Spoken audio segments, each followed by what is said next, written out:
دجال کے بارے میں کیا آپ رکھتے ہیں؟ دیکھیں دجال کہاں ہے اس ٹائم؟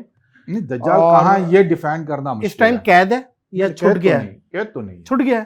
قید کیونکہ قید کا صرف وہ ایک حدیث تمیم داری سے ملتی ہے، بس وہ ایک قید کا وقت ملتا ہے.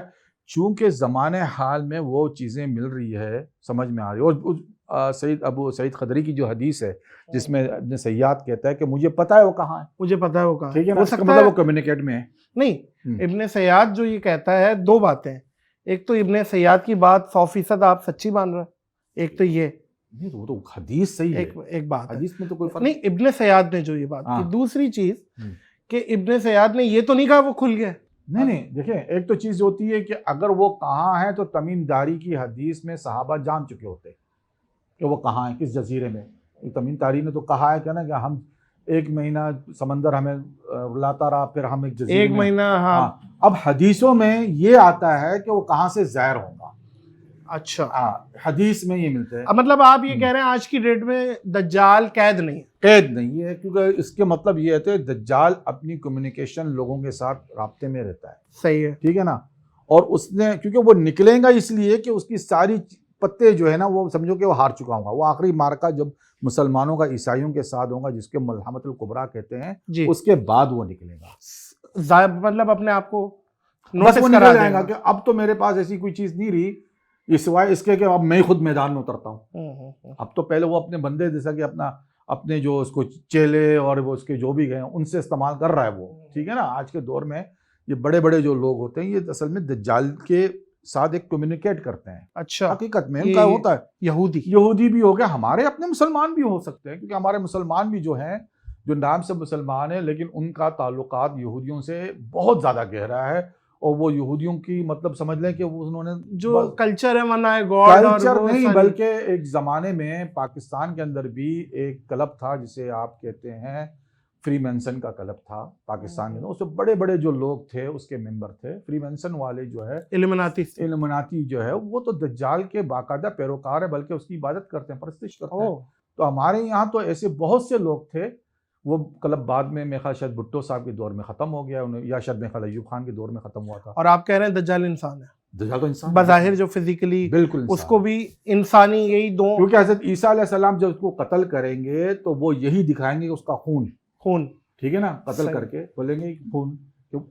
صاحب یعنی جب وہ آئیں گے تو حدیث میں ہے کہ اگر وہ حضرت عیسیٰ علیہ السلام ان کو چھوڑ دے تو ان کی سانس کی خوشبو سے پگھلے گا، وہ پگھلنا شروع ہو جائے گا خود ہی، جیسا کہ نمک پانی میں پگھلتا ہے. صحیح ہے.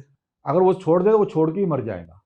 لیکن حضرت عیسیٰ علیہ السلام قتل اسی لیے کریں گے تاکہ یہودی جو اس کے پیروکار ہیں وہ جان لے کہ یہ خدا نہیں دجال.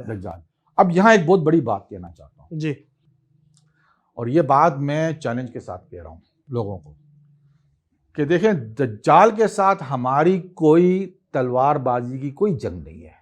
اس کو دماغ سے ہٹا دیں. ٹھیک ہے نا. میں نے ساری حدیثیں ٹٹولی ہے، سب کچھ دیکھا ہے. ایک مارکا بھی نہیں ہے، مارکا عربی میں مطلب بیٹل. یس ٹھیک ہے نا. ایک مارکا بھی جو ہے نا دجال کے ساتھ نہیں، بلکہ حضور فرماتے ہیں کہ دجال کا سامنا ہی نہیں کرو. اچھا، حضور صلی اللہ علیہ وسلم کی حدیث ہے، صاف حدیث ہے، دجال کا سامنا مت کرنا، اور اگر آ بھی جائے تو منہ پہ تھوک دینا. عرب میں تو یہ کلچر ہے کہ پھڈے آپ سمجھ نہیں رہے. میں سیدھی سی بات نہیں، ایک بہت بڑا بدماش نکلا ہے جو اتنے بڑے بڑے معاملات کر کے دکھا رہا ہے اس کے منہ پہ مطلب وہ اتنا رذیل ہوگا، اتنا شخصیت اس کی ڈاؤن ہوگی کہ کوئی اس کے منہ پہ تھوک بھی دے نا تو وہ کچھ نہیں کر سکتا ہے. مقصد یہ ہے کہ صرف اور صرف آپ کے عقیدے کو بلڈوز کر دے گا. 100%. اچھا، ہاں ظاہر ہے وہ اور مردے زندہ کر کے دکھا رہا ہے، بارش برسا رہا ہے، وہ آپ کے عقیدے کو بلڈوز کر دے گا. حدیث بھی ہے کہ ایک شخص آئے گا دجال سے بحث کرے گا باقاعدہ ایمانیات پہ بحث کرے گا، عقائد پہ بحث کرے گا، اور پھر اس کے بعد اس کی اتباع کرے گا. اچھا، یہ تجانی صاحب یہ جو کہا جاتا ہے کہ کانا ہوگا اور اس کے کافے لکھا ہوگا، تو مجھے ایک بات بتائیں، آج کے دور میں کوئی کانا اور یہ اس طرح نظر آئے گا تو ہم تو آئیڈینٹیفائی کر لیں گے، لیکن اس وقت تو کہا جاتا ہے کہ بھائی بڑا مشکل ہوگا. دیکھیں بات یہ ہے کہ کافر کا لفظ تو وہی پڑے گا جس کا ایمان عقیدہ پکا ہوگا. صحیح. وہ اس کے ماتھے پہ کافر لکھا ہو، چاہے وہ ان پڑھ کیوں نہ ہو، اسے نہ سمجھ میں آ جائے گا، نظر آ جائے گا. اور وہ کانا ہوگا، اس کی ایک آنکھ بٹی ہوئی ہوں گی اور ایک آنکھ انگور کی دانے کی طرح ابری ہوئی ہوں گی، ٹھیک ہے نا، اس طریقے سے۔ اس کا نام دجالی ہوگا؟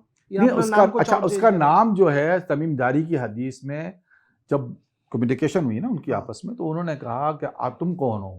کہنا میں جو ہوں مسیح ہوں، مسیح میں دجال ہوں، مسیح، ہم تو کہتے ہیں اس کو مسیح دجال۔ اب اس نے جو مسیح کہا نا، اب تمیم داری اس وقت جس ٹائم پہ وہ تھے تو اس وقت پہلے نصرانی تھے، جی، اس وقت ایمان قبول نہیں کیا، جی جی۔ بعد میں جب رسول اللہ علیہ وسلم کے پاس آئے تو انہوں نے ایمان قبول کیا، تو انہوں نے ساری بات بتائی۔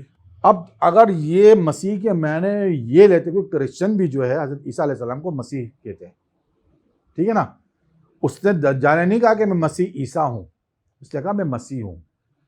اب مسیح کیا ہے؟ مسیح یہ ہے کہ ان کی مقدسات میں، پرانی مقدسات میں یہ ہے کہ مسیح اس شخص کو کہتے ہیں جو پاک صاف تیل سے نہایا ہوا ہو، دھلا ہوا ہو۔ اچھا، اس نے اس معنوں میں اس کو مسیح بتایا، ٹھیک ہے نا۔ اس نے یہ نہیں کہا کہ مسیح عیسیٰ ابن مریم نہیں، اس نے اس کا نہ وہ یہ کلیم کرے گا، ٹھیک ہے نا۔ مطلب اسی طریقے سے جو دجال تھا، مرزا صاحب جو تھے نا، انہوں نے کہا تھا قادیانی، انہوں نے کہا تھا کہ مسیح عیسیٰ ابن مریم تو من انتقال کر گئے تو میں مسیح معبود ہوں، تو یہ بھی یہی کہے گا بھائی ان کو تو نہیں آنا ہے، میں ہی مسیح ہوں۔ پہلے تو وہ مسیح ہونے کا دعویٰ کرے گا، پھر کہے گا میں ہی خدا ہوں، کیونکہ مسیح کو تم خدا مانتے ہو نا، تو میں ہی خدا ہوں۔